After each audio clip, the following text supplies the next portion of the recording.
Nazana CV à 47 arrestations au Kabila Kangingai. Moni CV. Donc on a le diplôme. Non, il y a une arrestation. CV à arrestation. Enlèvement à arrestation. On a besoin de Bantouana. On a besoin de pigment. Hein? Fallait pas qu'il y ait kuna. Oh, leader a pigment. Non, dialogue. Représentant de pigment. Kokoniangi. Représentant de pigment. Bitakwira. Moni batang. Bangonde. Fallait pas yaka. Tant qu'il y a une table de négociation. Bon. Délégation de pigment zabanani. Oh, Bitakwira. Ah, Fandawana.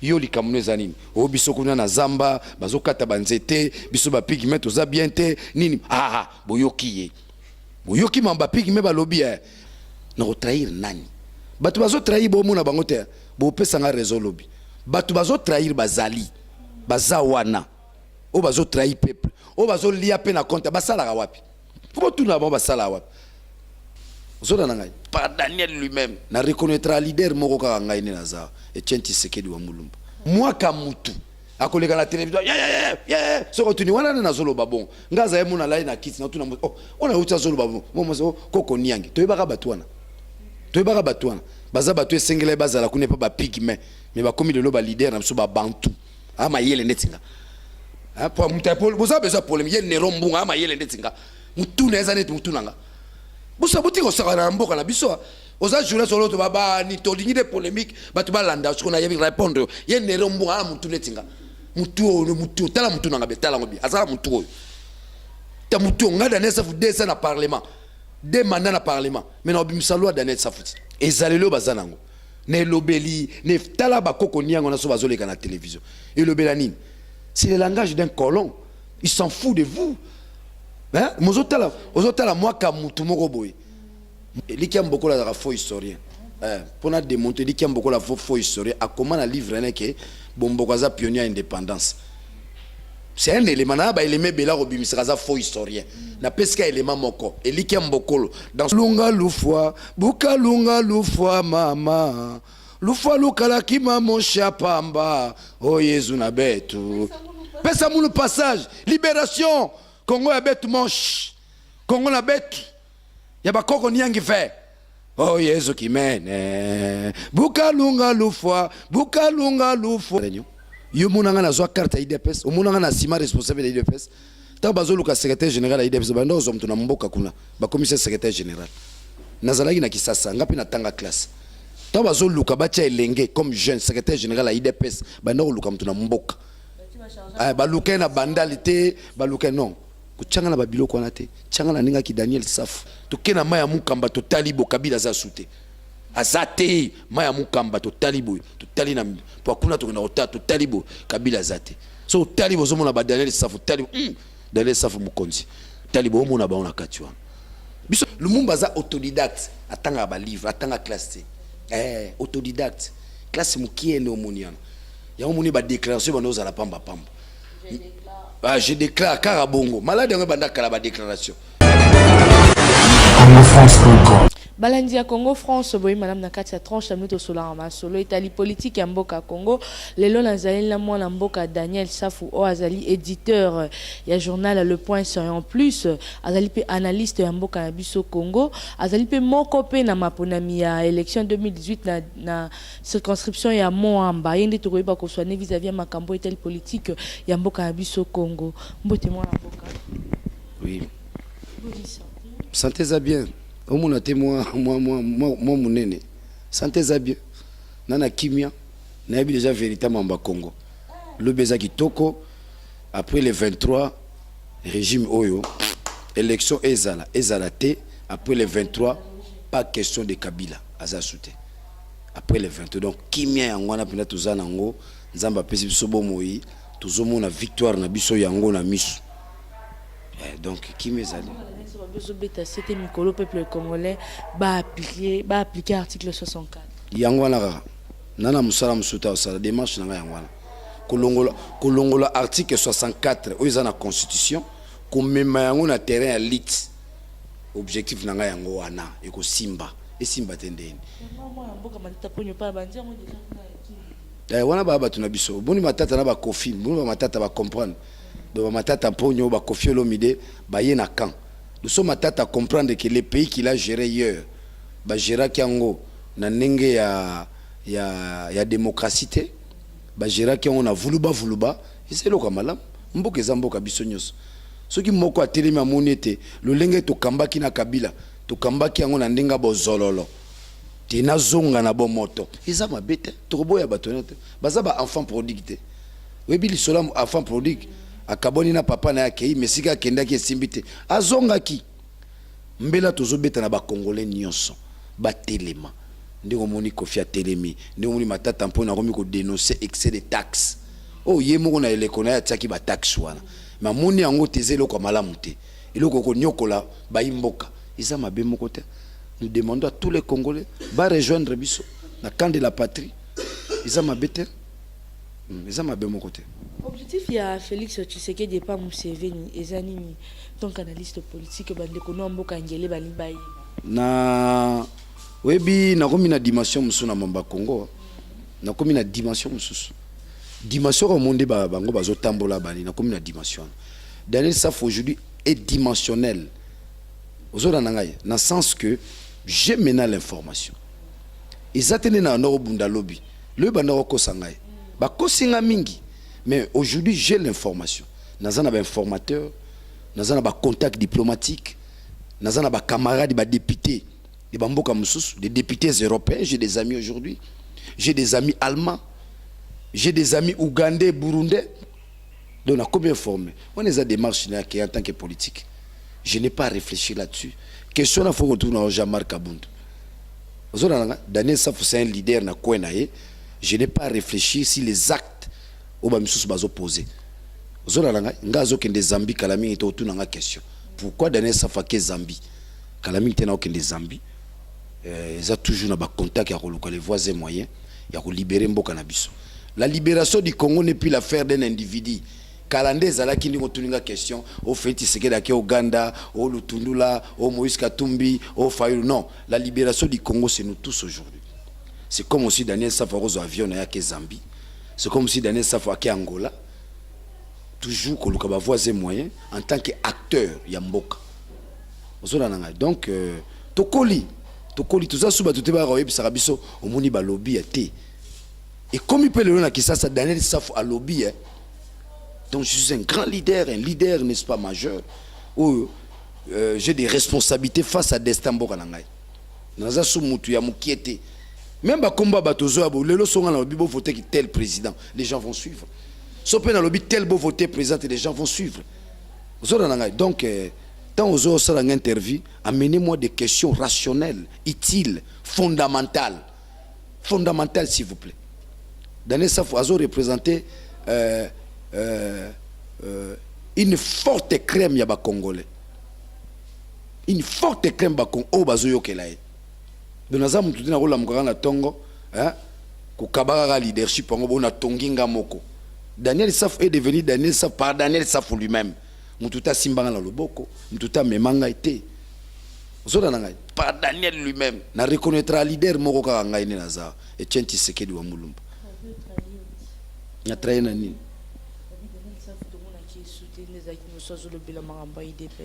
Daniel Saf amuna na ngali souté pour na ko défendre Tchenti Sekedi pour aller qui soupanda kala na Afrique du Sud. Te woniza c'est dépasser ba question na ko yaka tuna ba question te na trahi te maloba bazoba ko komisa maloba bazoba te pa mutu aza zoba ko loba Daniel Saf a trahir kondo Tshisekedi akufi ba réunion mo yo monanga na réunion yo monanga na zo carte IDPS o monanga na sima responsable de IDPS.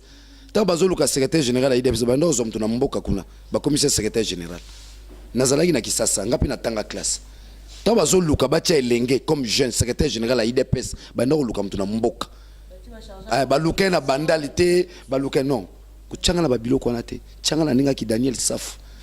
Tu comprends? Daniel Saf c'est plus que ba structure au monio ozola na ngai changa na ba niveau likolo ko changa na babilo kona te na trahir nani na sina sima responsabilité na mboko nazala jamais même chef du quartier na mboko même pas chef avenue mais na telemi lokolo elenge na telemi lokolo kimbangu azaka chef à parti politique na telemi lokolo kasavu azaka membre bakote ayaka roya aka membre bakote tanga ye na bako 3 4 5 réunions mono mayele belé bondengeni donc moi ko loba ko trahir mutako loba ngo faza zoba na faza la zoba yo za journaliste jeunesse za muta mayele tango yoki bato bazoba yeba ko sala bo keseni te ko défendre ko tout ko défendre te faut talo o bazana buzoba o bazana nzela ozona na ngai Daniel Saf n'a jamais assumé des responsabilités ba pesanga no chance on a te babino ndeko yo zo poste yo sala boy na tikala jamais aux ministres ni députés ni quoi KKB journaliste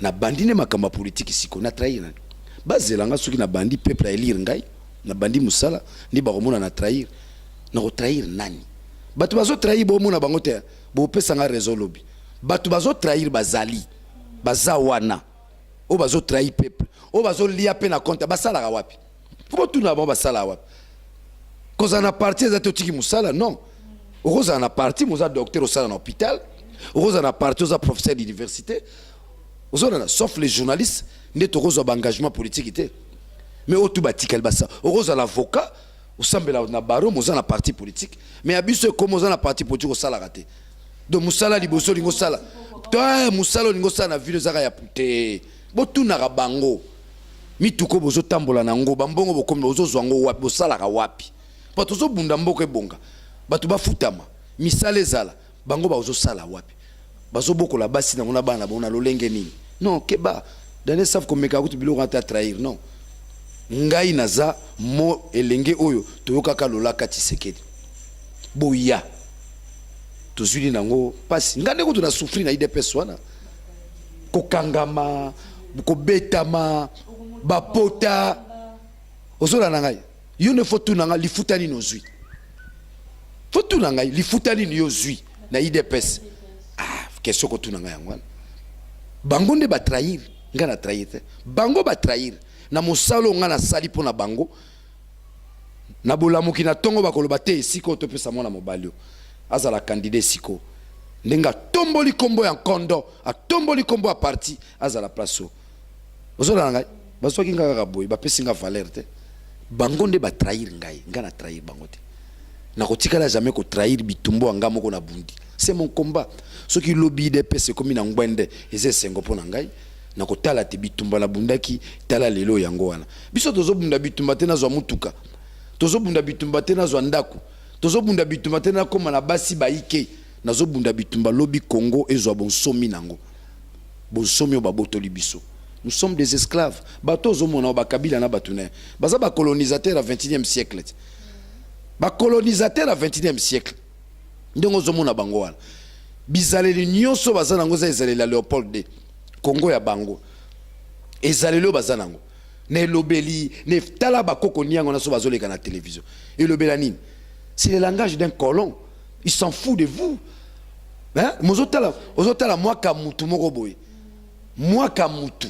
Akoleka la télévision so rotuni wana na zolo babon ngaza ye mona lai na kiti na tuna ona uta zolo babon mo koko niangi toyebaka batwana baza batu esengele bazala kune pa ba pigme mais ba komi lelo ba leader na so ba bantu ona baza ba bantu wana ba pigmet hein fallait ba kende kuna leader ba pigme na no dialogue représentant ba pigme koko niangi représentant ba pigme Bitakwira moni batango bangonde fallait bayaka tant que na table de négociation bon délégation ba pigme za banani Bitakwira fanda wana yo likamneza nini biso kuna na zamba bazokata banzete biso ba pigme to za bien te nini boyoki mamba pigme ba lobby bon délégation ya Congo central délégation à Kinshasa ba Daniel Saf toye ozola na ngai donc longola langa joana même yo je ko tuna ngati tika batu baloba ngo ya na train na likamuni ba pesanga nini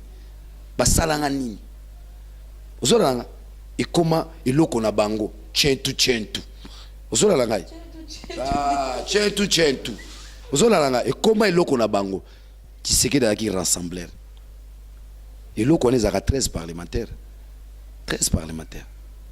ba Congo bazana kati bangala bazana kati talandi bakendaka okena Kasai Tshisekedi okena bandundu mbwankiem okena Équateur liaou monde bazalaka oye na nord na nini na Katanga Kiungu ils étaient 13 ba tiema yele na bango ba pundi pona Congo biso lelo toza wapi au biso to apporter ça.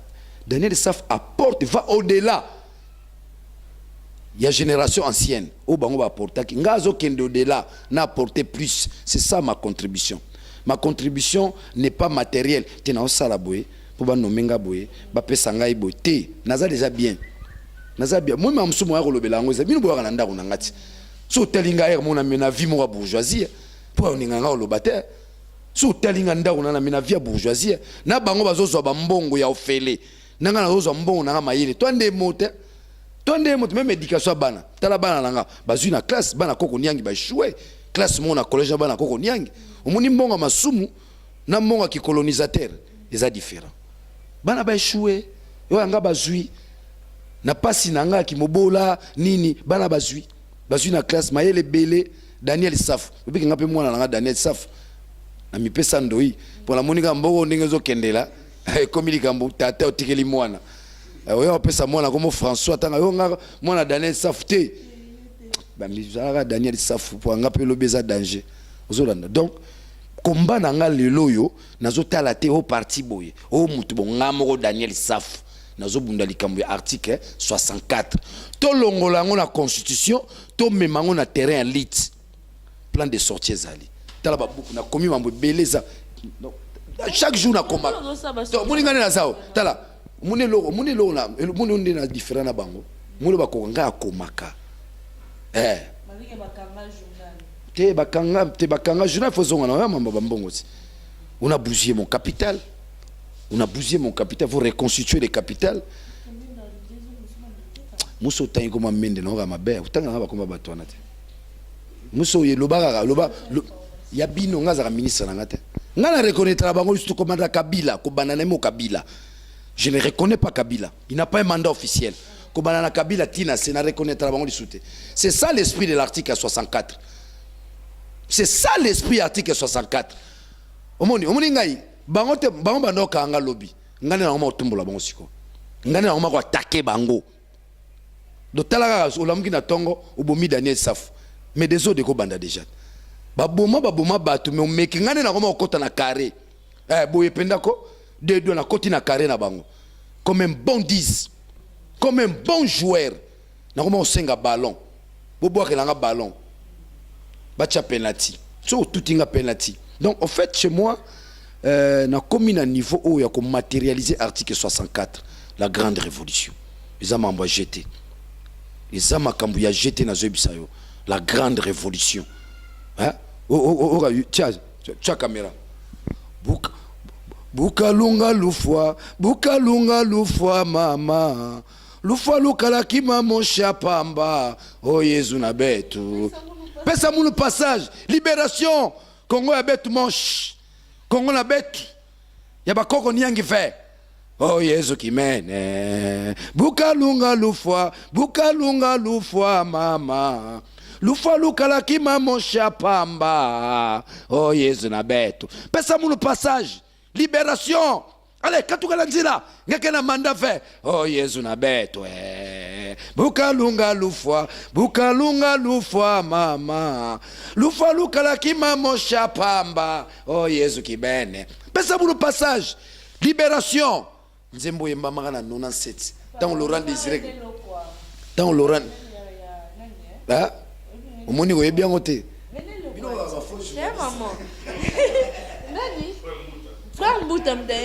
bukalunga lufwa mama Lufa lukala kima mosha pamba oh Yesu libéré libération botukala nzila Congo ya betu moshi. Ça veut dire que nous devons libérer ce pays maintenant. To sali baje to bangi bango pendant 18 ans to koti pena muzindo na utina maye lak mukambati na to tuna tala mamba bati sekedi baliwati sekedi mama munyoso na una maboko na sina comprendre je oh tozo muna lelo bozo kumisa oh kingandi lobi bo pesa nga raison dikambuka na zolo bayangwana lobi bo pesa nga raison basango balinga bana ba marche na bangwa tozo banda na basango toyoka bango suba lobo 50-50 oh bino bozo sala za wapi yango mboka lelo eza na kao bazo sala nini biso to telemi to bandi déjà mobilisation citoyenne, article 64. Déjà, tu as mis banzembo. Bukalunga lufwa mama. Lufa lukala kima monsha pamba. Oye. Oye, l'on y va mesure ce bateau. Tu as mayo. Tu as enlevé yo. Tu as tiré. Pour le moment, tu as banga suli wate. Bato ba longola liwala butu. Yango na zuemba nzembo. Bukalunga lufwa mama. Lufa lukala kima monsha pamba. Oh Jésus na bête ouais. Pesa mon passage dit, pesa passage. Congo ya bête moche, pesa passage. Manda me mana, manda me mana, manda, kena manda ve. Mukalunga lufwa mama. Lufwa lukala kima mon chapamba. Oh Jésus na bête ouais. Et sili, pesa passage, libéré. Et sili. Toujours banda ba marche awa, ya CLC hein, contre machine à voter. Banse muzebile to yembela bango. Ekeiboe, ekeiboe, ekeiboe, epa ya zoba. Ekeiboe, ekeiboe, ekeiboe, epa ya zoba. Otuna nga keso te zoba nani. Machine à voter. Machine à voter. Namoni ozabe candidat na moamba ba bezo cha moteme pa ya bandeko no bayombe o bazana kisenso ba voter. Est-ce que bandeko no bayombe o assistera na ba réunion na bango ba sala? Te to za na likambo kwa sisi na ba réunion c'est-à-dire ko ba bibitu na bundakati. Nazana bango. Te na chef a clan. Fumuka ikusingini. Donc muyombe to sora yo ki eza code. Fumuka ikusingini. Na mukonzi no bonanga ya. Bitumona bundageza bitumbarate Daniel Safounon. Je suis un chef du clan na kati ya mboka na ngai. Oka mlage mukonza bayombe. Donc je suis sur les traces. Obi nazo mitala ndeni kasavu akoma ki président na mboka. Na question na tunaka yangwana. Chaque jour kasavu bakoma président na Congo ndenge nini? Réponse nango yango boulot nazo sala. Comment kasavu devenu bako sabinoté les plus grands leaders de la CP c'est Kasavubu, c'est pas Lumumba. C'est pas Lumumba. J'engage un débat avec les historiens. J'engage un débat avec les historiens. Et lui qui aime beaucoup la faux historien. Pour nous démontrer, lui qui aime beaucoup la faux historien, à comment la livre que Bombokaza pionnier à l'indépendance. C'est un élément, il aimait Bela Robimisaza faux historien. N'a pas ce élément moko. Et lui qui aime beaucoup dans son ouvrage, il écrit que Bomboko, pionnier de l'indépendance. Bomboko a pas pionnier de l'indépendance. Même Kizenga a na table ronde. Donc déjà un historien na niveau na sur accélérer à bon RRT. Ils ont persévérer même na erreur. Oba latini babi c'est diabolique comme persévérer dans l'erreur c'est diabolique. L'erreur est humaine, mais qu'on persévérer dans l'erreur c'est diabolique. Pour ça Likiam Bokolo, il est dans l'erreur grave. Donc pour te dire que grand leader Namboka c'est Kasavubu. C'est démontrable, j'engage un débat. J'en appelle au monde, vérifier les annales historiques Namboka Labiso. C'est Kasavubu. N'a pas ce exemple moko. Tangu Kwame Nkrumah a bengisi bango na conférence à Accra. La grande conférence d'Accra, ils ont comme thème le conscientisme africain. Bango tout bazo ki ba visa, Belge aboy Kasavubu bazo visa. Bazo benge bino ne bobenga ke Kasavubu. Bata génération bazo benge mbuta kasa. Ba pesa ke mbote bote ba gumba maka. Ozola nanga. Lumumba aza niveau Tshisekedi ya Kasavubu te. Lumumba za autodidacte, atanga ba livre, atanga classe. Autodidacte. Classe mukie ne omoniana. Ya omoni ba déclaration bano za la pamba pamba. Je déclare Karabongo. Malade on banda kala ba déclaration. Ya même biso na ba désordre. Ozola officiellement va préparer discours à président, va préparer discours à roi, il y a discours wana ba eda écoute na discours ba tebele ba ba ngote. Ba bakisi bakisi biloko. Ozola l'indépendance n'est pas un cadeau de la Belgique, c'est un droit fondamental. Eza malamu koloba bongo, mais ça ba déclaration. Il renforça kanda ba belge et radicalisa ba belge.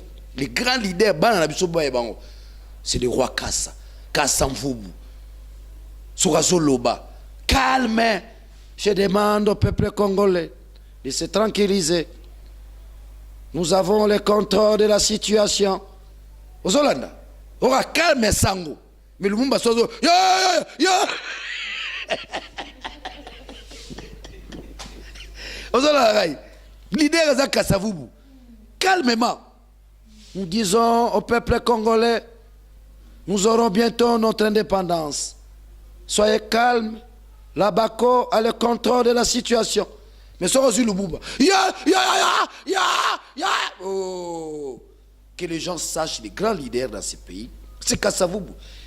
Et puis les lois, tu renverses ma cam, repère avec comment Lumumba. Bakangaka mamba politique té.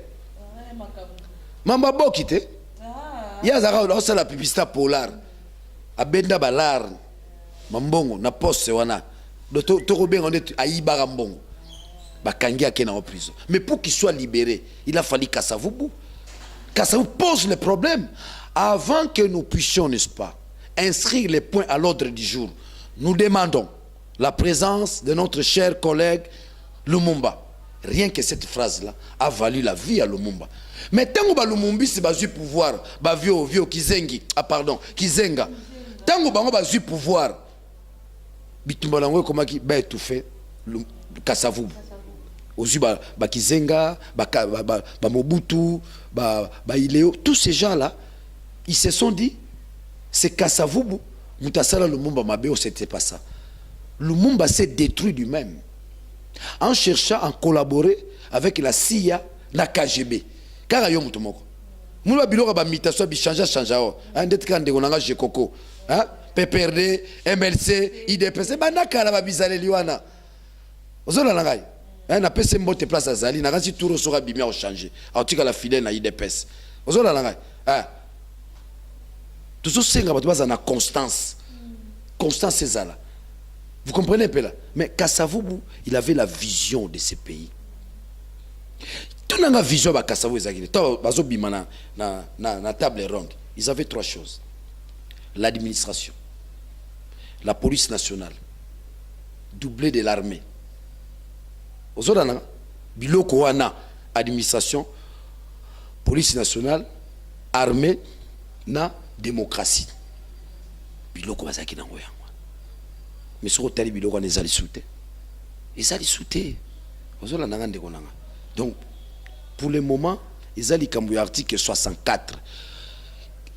J'entends par l'article 64, Kabila a confisqué notre indépendance. Donc le 23, le 24, Toboto lié indépendance nabiso. L'indépendance au bakasa ou babundaki nango, le lo Kabila botoliango. Bangona ba mendo tangelinga kolenga ou ba kombo. Baby c'est une interview. Ils ont confisqué l'indépendance du Congo. Les lobbies sont aux esclaves. On a benga bango. Dit, bon changer ma concept. Bon benga bango les colonisateurs du 21e siècle. Kabila et compagnie. Ce sont des colonisateurs du 21e siècle. En plein 21e siècle, ils ont colonisé. Donc, bituma ba Lumumba ba Bunda, ba Kasavubu, ba Kimbangu, na mayo, tchao. Parce que t'as la charge, ils sont ba Daniel Safutozui. Que ça esprit supérieur nous soit que continuer liti na bango place ba ko isaki mon panga ya bitumba biso to keto lokoti su mon panga na to continue to télémission to continuer bitumba ya moso na moni mutu muso aye o biso ba nani biso ba combattant o biso non ndeko nanga ekolo monte libérer mboko photo za biso nyonso so ekolo mo azomona ke o biso oui j'encourage la dynamique de la jeunesse kassayenne. J'encourage et j'en appelle à la jeunesse Nekongo, Bangala et consorts aux hommes Bangote. Mais si le terrain, nous sentons la présence de la jeunesse kassayenne, j'apprécie. Et nous en appelons à tous les jeunes, notamment les jeunes Congo, dont je représente le leadership avec acuité, tous s'impliquer ma casse dans ma cambo. Article 64, les abonnés boni. Article 64, c'est la récupération de notre indépendance confisquée. L'indépendance recouvrée. Il y a un article 64. Donc, de manière pacifique. Yo mona nzembo na zemba ke non, buka lunga lufwa mama. Lufwa lukala kima mon chapamba. Oh Jésus qui bene. Pesa mon passage dit libéré, libération. Congo ya betu moche. Ya betu moche Congo yayi. Ya ke ngeve, nge manda me mana. Libéré. mukalunga lufwa mama lufa lukala kiba mosha pamba oh yesu na betwe bazo bata mana sima diwa to boma bino to tire bino ya mbalo jamais boya oboma rosi ku to moni ndenge mataki rosi ndenge mabongo ya biso siko ko fandi bina bo batire Daniel Safu kimbindi nkuyu bobomi kimbindi nkuyu bolala te ya lumumbe kufa ekosa ya kasavu ekosa le monde entier va bouger c'est le même jour bakima bapakati bambangu babisimbi barobima ba toucher chef à clan d'autant qu'il a a deux dimensions matérielle dimension spirituelle qui sous-tend mystique tout ça sous jeté banganga nyoso baza mobiliser basala nzambe baza mobiliser bangunza baza mobiliser autour de ça to kena maya mukamba to talibo kabila za soute azate maya mukamba to talibo to talina po kuna to na ota to talibo kabila zate so talibo zo mona ba Daniel Safu talibo Daniel Safu mukonzi talibo mona ba on akati wa biso ja to ebi ngana za na za elite na za député oh zo yo mona mutasali des mandats yo ba conquérir la nga des mandats au lobate au salé le côté so ba bikaka te mombe te ezama nga sa campagne te campagne na zelanga siège oza na nini kunada oza batu kunate olobani neombu te koluka polémique te na luki polémique te bala banga moyo balobi boy non ça na bisayo non zela nazo non koluka te po balande mission na te zela ya maile netinga na sukise mission wana ama yele netinga pour mutapol boza besoin polémique ne rombunga ama yele netinga mutuna eza net mutunanga bosa botiko sakana mboka na biso oza journée solo to baba ni to ligne de polémique batu balanda ce qu'on a yebi répondre ye ne rombunga ama mutune tinga mutu tala mutunanga betala ngobi azaka mutu ta mutu ngada Daniel Safu desa na parlement des mandats na parlement mais na obimisa loi Daniel Safu na obimisa loi de omona la loi bakajika ye moni ngazala za ngaza muyombe yaza muyombe wala ndeko na ko changa na polémique na ndeko na ngata mais ce ko yebi seke no tuna ye mo kaza conseiller Daniel mutu Daniel Safu na ngaya Daniel Safu leki ya mutu netinga na sabine zali kama mutu élection tozo ke zali kama mutu ezali kamute ko no okabeli batuma pa osobe batuma maputa non yali yo tanga o sa campagne te fanfare ezali kamba mutu ezali kamba ta mone na chabo c'est la tête le muntu c'est le tout c'est la capacité de réfléchir projet société Daniel Safu projet à société Daniel Safu zali bon ça la et sa réponse à repérer la jeunesse, c'est mon côté. Non, c'est la conférence de presse. Livre ici, tout est coulé dans un ouvrage. Ma vision du Congo, c'est coulé. Mais en un mot, vision de Daniel Safu moko, la réappropriation du Congo. Voilà les projets de Daniel Safu. Ça se résume à une seule phrase. La réappropriation du Congo. C'est tout un paradigme. Daniel Safu est porteur d'un paradigme. Donc, en un mot, on a Tshisekedi. Tshisekedi est porteur d'un paradigme. La génération nanga oyo, nazande mona Tshisekedi. Je suis porteur d'un paradigme. Tshisekedi fit un porteur d'un paradigme. Oui, paradigme Tshisekedi zagini, état de droit. La réhabilitation de l'autorité de l'État. Ça c'est un Tshisekedi. Mais biso babilenge nini, toi apporter nini. Moi j'apporte un paradigme. C'est ça le paradigme. La réappropriation de la nation. Ba Kolombo kabazo zomboka na bango yoko pekisa bango yo nani. Tout na bango projet na mozali bango projet na mozaka ya Tshisekedi ya Tshisekedi kabo bilo bo rapporter nini moi c'est la réappropriation donc soto kena niveau ba Grégor faut changa ndi mona vie Tshisekedi tala mboko ya histoire na silitaire na mboko bato bo mona lelo kingande ok eke longola ba komba bato eke lo do parce que mboko bato batanga la classe te bana biso batanga la classe te pour lobi ba koma bato moi j'ai étudié madame na kenda classe pour lobina koma mukonzi na mboko nenda classe na landa mtu na sima je me battrai à tout prix jusqu'à ce que na reçoit leadership na mboka o ndakutu na sida zuyango na ça nango déjà Daniel Safu c'est un nom un grand leader faut que adjectif un grand leader ozona nangayo mvulusi ya bandombe ebe ngolo banini le libérateur de la race noire mvuluzi ya bandombe fumu bayombi ozolanda ngai donc moni ndeti Nero Mbungu aza mwana na ngai aza mwana na ngai Nero Mbungu okochanga na confusion tenga tatela mubunda na bana na ngai Nero Mbungu aza mwanama bokadibuna mwana kusingini minu fumu kusingini mwanama Nero Mbungu aza dieko tozala 11 candidats tozala 11 sièges plutôt na ba 11 candidats 11 sièges na Moamba Nero Mbungu ozala na ochewana pour faut équilibrer ça là parce que tali na Moamba na pourcentage de les écoles mora so tali ba candidat tout si tous les candidats à Moamba on les écoles mora déjà majoritaire mon parce que ba Nero Mbungu ba na problème pour ani ils font partie à 13 000 candidats majorité c'est 13 000 candidats opposition to 2 000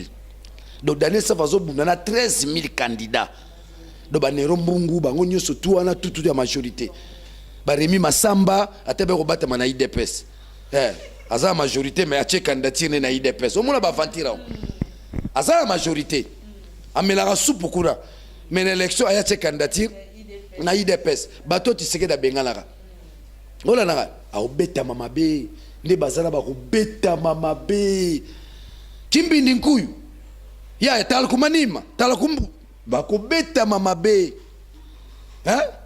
bako betala basi ba bandi mengana na bandite no tala bango webeza système ani obiso ba yombe to benga kimbindi nkuyu webe ngola ksani webi yango te ba yombe ba yebi kimbindi nkuyu no beta ba mabe nde bazana le numéro 1 na Moamba zanga tala ba avantage na botami la Kinshasa mama mayele na mutu ezali naza journaliste na sala ka ba yebinga ba mona musala na ngala mboko naza na CV à 47 arrestations au Kabila Kangingai muni CV donc on a le ba diplôme te no ba ba arrestation CV à ba arrestation ba enlèvement ba arrestation on a déjà chuté mon amboka Daniel Safou a le but appliquer article 64 déjà to bandu abi aux slogan mon zobenga à faire benganalogie après le 23 décembre to bengana ba on bakindi bon mot de la fin ça que tozala ini pour msuba moment la politique comme cop et comme musala musuba nda botama na asalate musala liboso osane na politique na parti politique teza compagnie parti politique za apostolat za parti politique tout ça la ini to tika ba biloko mona mususu yozo ndi mutetinga bomona mutu bwaleki afinginga wa modité so tali mutango boye ye mutazaka mobilisateur à parti so bola neli mutu abateka lotoko pa na bango amela lotoko bazo etizo finga Daniel Safou mutabona ko kipote na yebike to pesi ba candidature Monica za maila za a postuler mais bino bo postuler to yo vino landa no ka batu na sima mais Daniel Safou c'est un leader na mutu ko landa batu na sima te na puya ki mambo belé pour avancer en mboka même opposition nationale puya bango ba docteur Mukwege lelo ba bimba ko azu prix Nobel de la paix ngala baneza ko soutenir depuis longtemps docteur Mukwege mais le botimbuma et c'est sengo pour ngai qui moko mona mboka azu prix Nobel de la paix donc aussi énergie Daniel Safou za na kati so tali ba image combien de fois na kutana docteur Mukwege toujours na souci mboka combien de fois to bundi pour na Jean Pierre Mbemba combien de fois na teli pour na Félix combien de fois na teli pour na Martin Fayulu do bat fo baza na respect na biso ya to mili lotoko et pas la bino bateka lotoko alors les qui ont mili lotoko va Daniel Safou muza zoba na mutu bazo utiliser na parti ba jeune baza maele bazo utiliser ba jeune aninga mabe na mboko mabanga mabe do jeune akufi lo bi sombi jeep jeune akufi lo bi comme grand leader te boko ma ba leader na makila batute boko ma ba leader na mayele na vision ba comme leader bundetinga na comme leader na vision mutu mota ko bongam na sala Daniel Safou sala nani okota na cerveau langa otanga classe de sika langa omona lelo to tout en tolo pour animer les alliés ozola nanga to tout en tolo pona yango et nous avons mis notre intelligence au service du pays pas au service des individus o Daniel Safou soutenir raboté botika makambo wana lelo nazo soutenir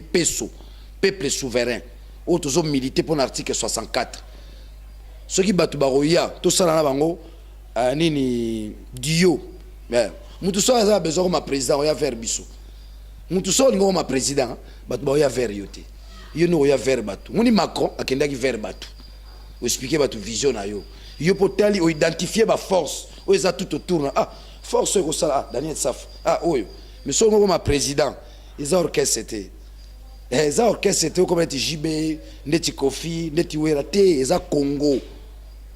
Tant Moutaza a besoin comme président, il doit venir vers les gens, il doit écouter les gens qui doivent travailler vers lui. Zona nanga. Nga Tshisekedi le père m'appelé. Vieux, bobenga Daniel aya. On a dimension à considération. Et les Guinéens mbongo. Tous on a besoin de respect mutuel. Moutaleki Moutaza te na Congo. Tous on bundelara Congo, mboka o. Donc Moutunyo surtout fois se retrouver. Dernière parole nangai. École moko te baza na prétention ba ko libérer mboko o biso ba luba o biso ba yombe o biso ba Congo o biso ba ngala te école baza na prétention yo ka soni bo zelo bo lukate photos za la lisanga o ba ko yana tribalisme et tumbu ba kozwaka butcha ngona mutu moto aza référence na biso azaki tribaliste te référence na biso la génération za Tshisekedi aki tribaliste te asangisa ba tunyos bino ba botikali so boza ba tribaliste hein. Bo logote bozwa zéro et puis biso ba Daniel Saf na kini lelo ce qui to télémité to loba peuple ba moyo ke la biso tant bino boza se distraire na koliaka nzela basi ba whisky masanga biso to tonga leadership un bon mato la muka boba biso il est pas commandé tioté yende so alobi le peuple ayoki donc mot de la fin Daniel Saf va aux élections pour gagner mais les 15 élections. Non, aucune élection, tu as un mandat.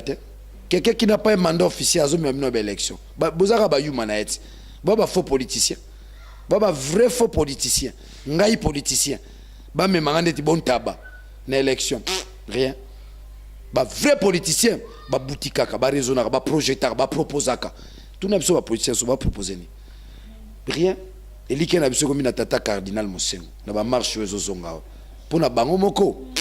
Baoka ba déclaration mambo zanga tina ba monena mwasi na bureau e asali boy abokela mtu soi e yakoma koloba te biloko ezalaki pona komoni IDPS eza pona komba MLC eza pona komba INC eza pona komba soki bo commission ba compagnie na bino mitali bino lelo boza na capacité ko telemisa ba bilengete ezate yebisa na parti politique ni natangelo MLC INC IDPS ba viena nga ba Mvwemba Jean-Claude Mvwemba bango tuana ozi ba Félix ba Théodongo tout même ba candidat président de la République voilà.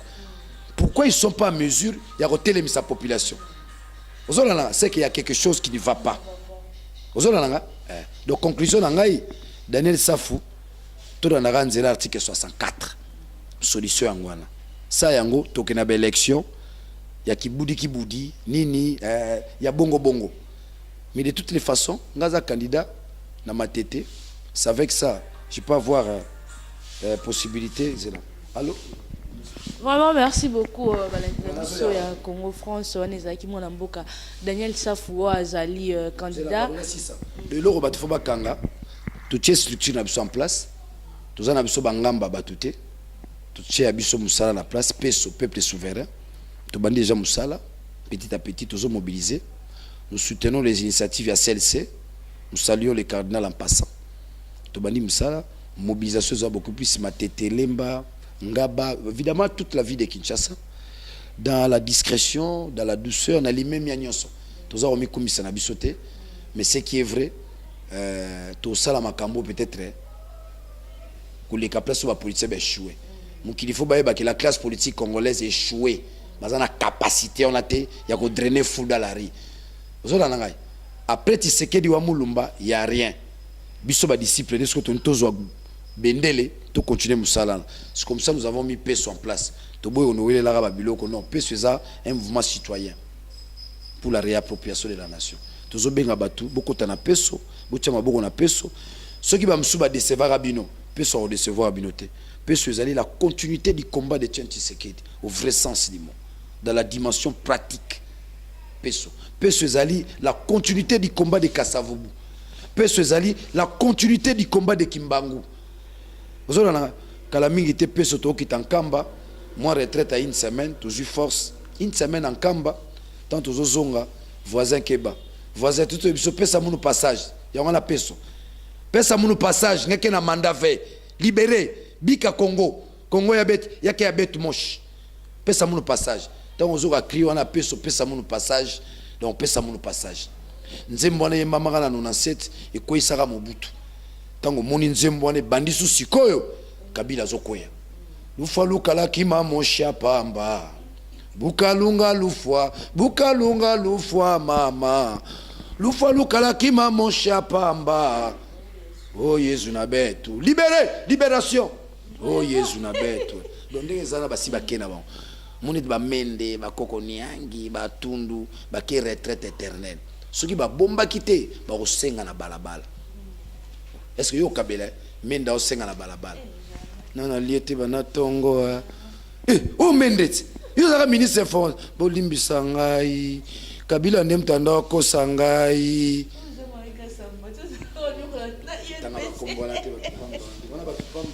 sont des petits messieurs bino batu na Mukongo te tala te na Mukongo moni biso ba Congo to welisa na ba poste te est-ce batu ba yeba na Mukonza Jean-Marie Kasamba. Je suis le juge national du Congo na INPC donc Jean-Marie Kasamba